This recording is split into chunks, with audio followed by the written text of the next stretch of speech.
Reflections with theologian Father James Bacik, campus minister and assistant professor of philosophy at Bowling Green State University in Bowling Green, Ohio. What is happening, of course, as a result of many movements in our modern world is that there is pressure to sort of expand that notion of sin and to criticize it as being too narrow and individualistic. And part of that pressure comes, I suppose, from what we know about the evils of the modern world. So we become somehow today more aware of the way institutions can be oppressive. We have war brought into our living rooms through the television set. We become more aware of the evils of malnutrition and starvation throughout our world. And in these ways, it seems like there's a larger question of evil that is thrown in front of us. Not just personal sin, but something that seems to be bigger than that and that we might end up calling social sin. Joining Father Bacik in today's Reflections is Dr. Roman Carrick, the director of the Counseling and Career Development Center at Bowling Green State University. Here's Father Bacik.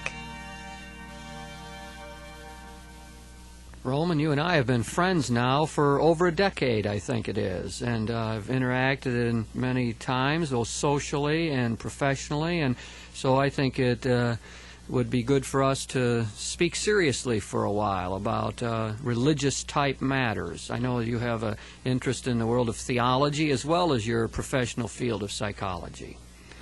Yes, we've had some real good discussions, and I think I've learned a lot from those discussions, Jim, and it's nice to be here today. Okay, well, we'll carry on with that a bit. And I would like to talk about the whole area of sin.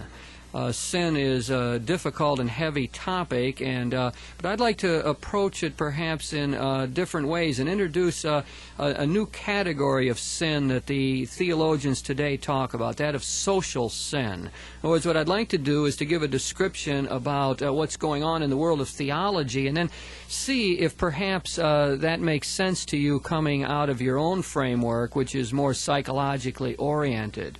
I guess our previous notion of sin has often been in very personal terms. That is, sin was seen as a breaking of God's law, or in a more enlightened way, perhaps as a refusal to grow in love, or as an escape from reality, but seen very much in personal terms, as though damaging my relationship with Almighty God, and perhaps in heavy moralistic kinds of context as subjecting one to the dangers of the fires of hell, and something that we need to overcome in order that we could one day save our souls and get to heaven.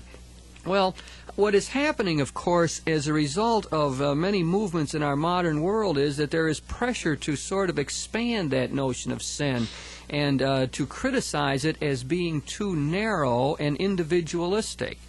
And part of that pressure comes, I suppose, from what we know about the evils of the modern world. So we become somehow today more aware of the way institutions can be oppressive.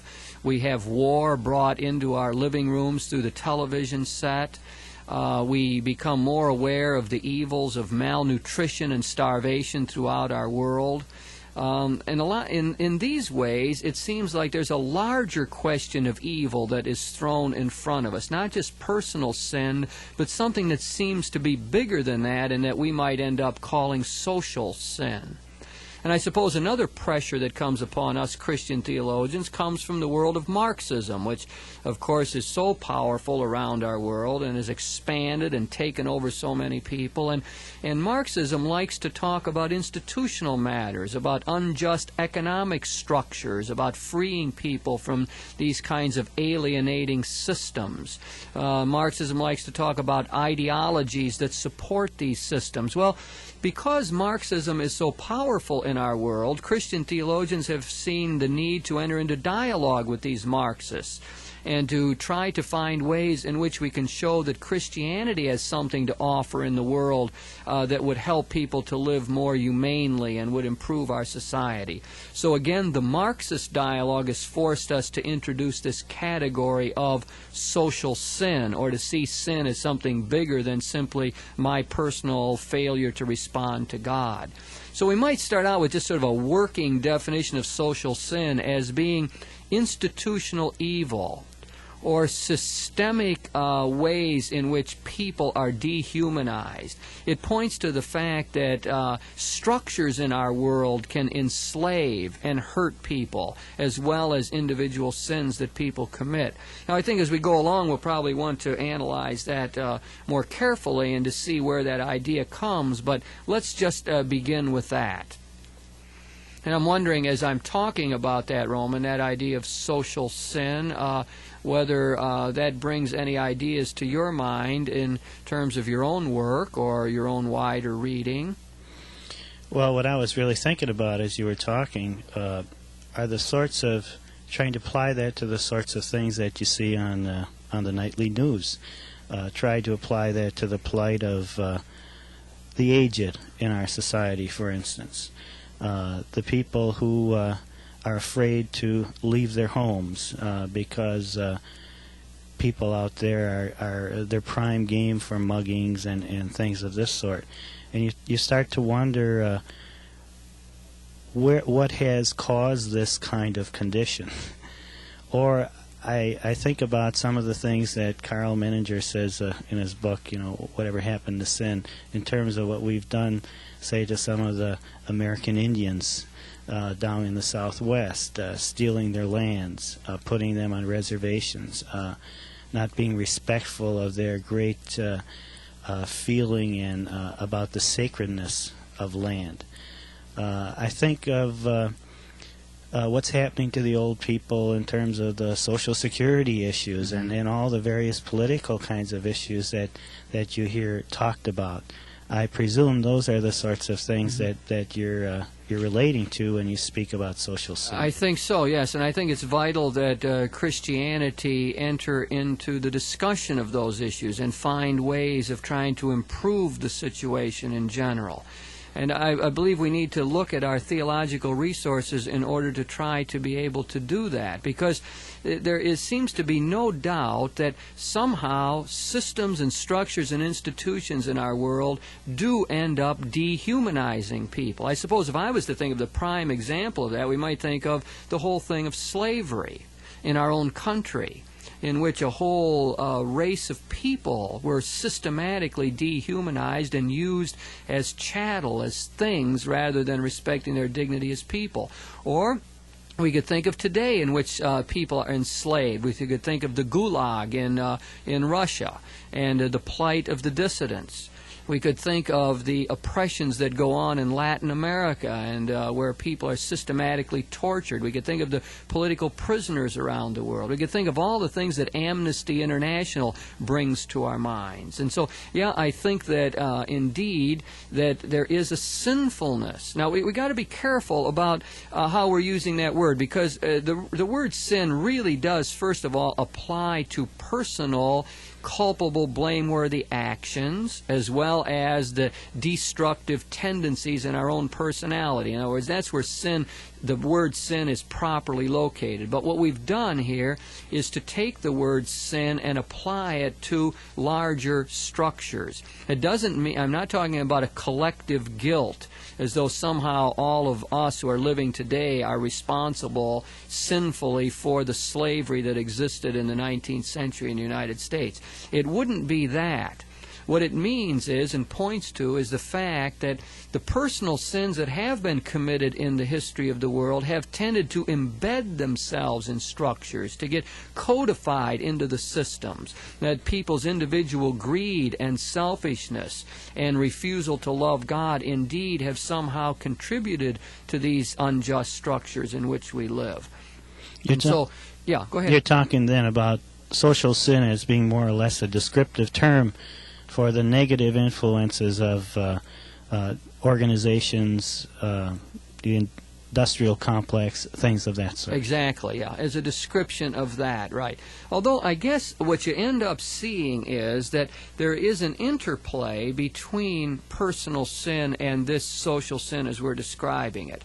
It might be something like this, that the personal sins help to create this institution to begin with. I mean, I suppose we could say that there was a certain amount of greed that help to create the system of slavery, or there is a distorted view of power that causes people to persecute political prisoners today. In other words, there's personal sin that helps to create it, but then it has an objective character of its own. It exists on its own, and in turn, it then influences us. In other words, we can end up with what the sociologists often call a false consciousness about all of that. In other words, it then distorts our own perceptions of reality. Let's just try to take some examples of that. The world of advertising, which exists in our world, I think could systematically produce in us an excessive consumerism. Now, it doesn't mean individual advertisers are bad people. It just means that the way the system works, advertising has to be there to create a greater demand for the product. But then when we live in a society like that, we take on a false consciousness. That is, we begin to think that we have to have more things. We have excessive demands for material pleasures of life. And perhaps in that way we don't see the truth of human existence, and we don't live in as fully a human or Christian way as we ought to. So, and then we even end up, it's bigger than that, because we also have an ideology that supports that idea. We end up with saying, well, but our economic system won't work unless somehow we create this kind of demand and this false consciousness. So I think it really is a complicated business, but I guess what I started out to try to say was that it seems to me there's an interplay between social sin and personal sin. Personal sin helps to create the unjust structures, but the unjust structures can distort our consciousness, give us a false sense of values, which indeed then could, in one way or another, diminish our own character or distort our personality. I suppose another example of that might be the whole business of racism. Precisely. Where you relate to people of different races in sort of a hostile way, or looking down upon them because of all the history that we have experienced in our country with slavery and those kinds of issues. Yeah, and so the racism would sort of perpetuate itself then, and because there was this stereotyping, and because of the economic difficulties in the culture and the unemployment kind of problems and the educational kind of problems, that the whole business seems to just have a life of its own, and we begin to have difficulty figuring out how we're going to get out of it or how we're going to do better. I think if we begin to try to respond to that positively, we might start with the notion, the theological idea, that indeed Jesus Christ said that he came into the world to establish the kingdom of God on this earth, to usher in a new age and to transform the structures of human life, as well as to bring salvation to individuals. In other words, the kingdom notion in the gospel already has sort of a social or political or economic overtone, that it's not just individual souls that are to be saved, but that there is a kingdom of peace and justice, shalom, as our Jewish friends say, that ought to be established in the world, that there is a humanizing of this world that is a proper task of Christians, that we believe in a God who's trying to overcome the slavery of people, the enslavements that we undergo, a God who's trying to overcome suffering. I guess whenever I begin to talk like that, the whole picture of the God of the Exodus comes to my mind. And what did the God of the Exodus do?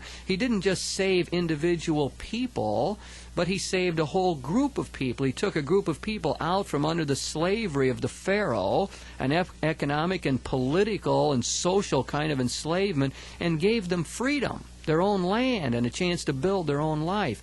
In other words, the picture of God that we get in the Judeo-Christian tradition is one who is concerned about structures and institutions, and that would suggest, again, that individuals ought to be willing to cooperate with that God in trying to create a more just and harmonious world.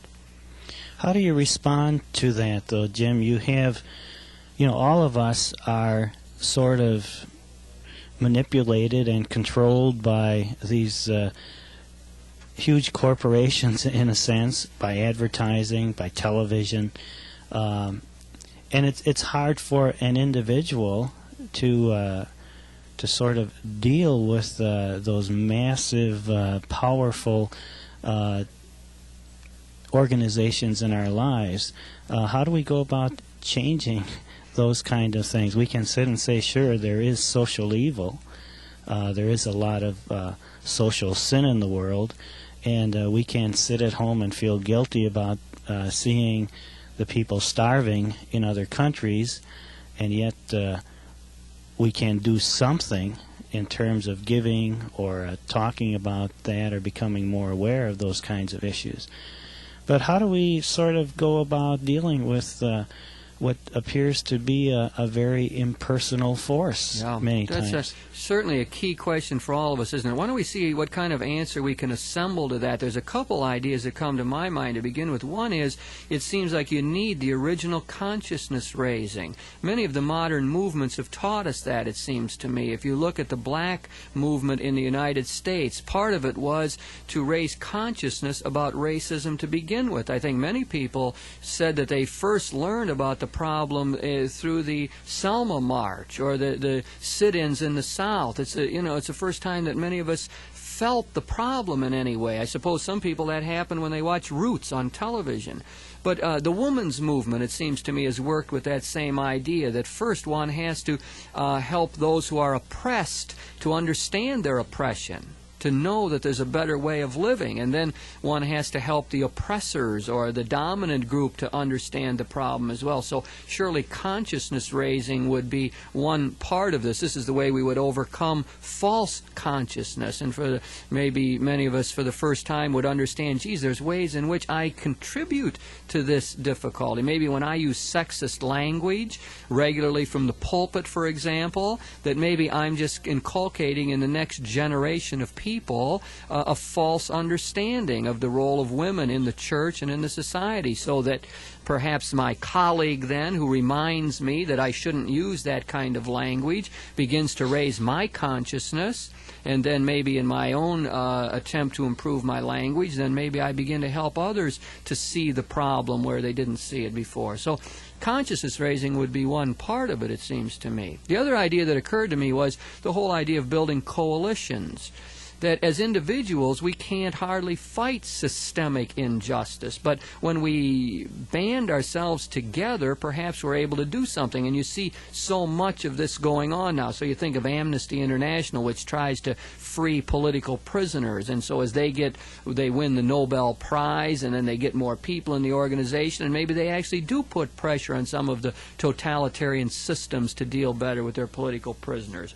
Or some of us belong to Bread for the World, an organization that tries to lobby Congress in order to get better laws passed relating to feeding the hungry people in the world. And so if through that kind of coalition, if one could change the mind of some senators and representatives and get some laws passed, tremendous strides could be made in helping to feed people. You think of Common Cause trying to help clean up the government, or SANE, or the other organizations that work for peace in our world. So I think very often we do best when we are able to come together with others who would support us, and where we'd have more clout or political leverage to try to deal with these institutions. Mm-hmm. I'm sure that's not any kind of a final answer, but I mean, I was thinking if we can assemble ideas here. There are other ones that occur to us as we're talking here. I think of some students that I have talked with, for instance, who have been very attuned to some of the social evils that exist in our world. I think of students who have thought of going into advertising, who have been majors in this particular area, and who have said they do not want to go into this area because they feel like they would be manipulating people to buy things that they don't believe in. And yet I've tried to talk with those students in terms of how could they make a difference by going into that area. Is there any way in which they could do something to bring about some changes instead of just avoiding the area? I wonder if that isn't an issue here, that we tend to feel helpless and then throw our hands up in the air and say there's nothing we can do about it. I think that's a good point. What if everybody got out of fields like that? Then how would we ever work from within a system to try to improve it? I can remember advising people in the advertising world to stick with that field because they did bring a Christian and a humane dimension to it, and the field needed that badly. So, I mean, I would think that that would help, although obviously it would be limited, wouldn't it? Because someone within the system, working individually at least, finds it very difficult to try to change it in any real sense. Mm-hmm. I'm thinking that one of the things that is needed, too, out of the world of theology is to keep reminding our people and out of the Judeo-Christian tradition that indeed work on behalf of social justice is an important part of the preaching and the living out of the gospel. I have here a number of quotes from the Synod of Bishops in 1971 which relate to this whole question. Just let me read you a couple of those to begin with. Those bishops' meetings said, "We have been able to perceive the serious injustices which are building around the world a network of domination, oppression, and abuses which stifle freedom." In other words, what they're doing there is affirming this fact of social sin as we have been talking about it. And then they go on to say that action on behalf of justice and participation in the transformation of the world fully appears to us as a constitutive dimension of the preaching of the gospel. In other words, what they're saying is that the gospel rings hollow in a way if it is not connected with constructive action to improve the situation in the world. Now, the reason I raise this here is to say that when you're saying, well, what could we do about it? One thing we can do about it is to harness the forces of the church to try to work on these problems. I think of the Catholic community where we have our campaign for human development, our collection once a year for self-help programs for the poor people in the United States, plus a year-long education program on the problems of poverty in the United States. Now, that doesn't solve the problem, the problems are too massive, but it does give us a start on it, and it is a device for raising consciousness, and we have helped many organizations to fend for themselves and to make a new life for themselves and to find a way out of that hellish circle of poverty, as it is called. So that here I would see that the churches actually could do a lot of good by banding together and trying to get collective action on some of our problems. I think we've talked about this issue before, Jim, about with the increasing problem for the poor. Many people are looking toward different organizations that we have at a local level, and there's been more of a drain on the resources of these local organizations to help people. And I see what you're saying, that maybe collectively something could be done to ease the burden of people who are sort of caught in losing benefits, in having reduced incomes, in just sort of fending to survive.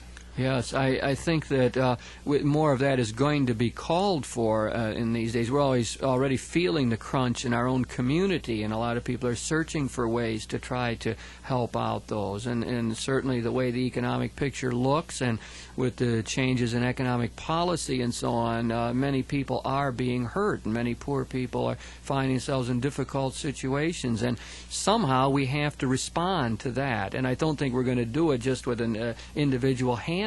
It gets to be too massive of a problem for us. Roman, as we're talking about the church, too, I think we must realize that social sin can exist in the church as well. We can have this whole same pattern that we're talking about here right in the Christian community itself, so that we can have ideology, and we can have false consciousness, and we can have people being hurt. One might just think of the anti-Semitism that has existed in the Christian community over the centuries. And there was an ideology for that. It was said, well, the Jews are a deicide people. They killed God, and somehow they deserve this. So we in the Christian community have to cut through that and say, wait a second, that's totally wrong. God loves all people. And it's not true that Jews living in the world today are a deicide people. And we have to get some nuance in our understanding of the New Testament and understand the role of the Romans in killing Jesus as a political revolutionary and so on. So, in other words, we would have to disabuse ourselves of false consciousness there as well if we're going to really be an effective critic. I don't know how that strikes you to hear that the church might be guilty of social sin. Does that bother you in any way? No, that doesn't bother me. I think that certainly strikes as being true. What it seems to say to me, though, is that sort of in pursuing a good, any organization runs the risk of producing some evil side effects. You become selfish. You become so narrowed in that you start to lose sight of the effects of your work on other people. Truly, and I think you and I see that in the university community. It can be the same way. We can do that as a nation, become narrow-minded. Well, Roman, we've been talking about social sin, which is an odd word, a new word that theologians have introduced into the vocabulary recently. Corresponds to the biblical notion of the sin of the world that Jesus came to take away. And social sin means that institutions are often oppressive and alienate people. And we've tried to suggest that by raising our consciousness on this question and realizing the problem, that maybe we could begin to do something constructive about it. We could band ours together to try to overcome this. We could encourage individuals to continue to work within the system. And we could remember that the gospel tells us about a God who wants to free people.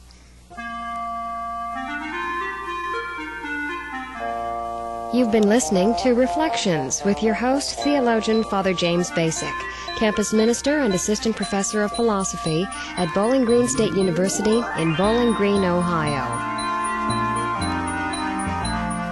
Joining Father Bacik in this discussion was Dr. Roman Carrick, the director of the Counseling and Career Development Center at Bowling Green State University. The topic of this week's Reflections was social sin. If you have any questions about today's program or any ideas for topics you'd like to hear discussed, please write to Reflections in care of WLQR, Toledo, Ohio, 43623. Produced in the studios of WLQR, Reflections is directed by Mark Ferguson. Executive producer is Mary Beth Kirchner.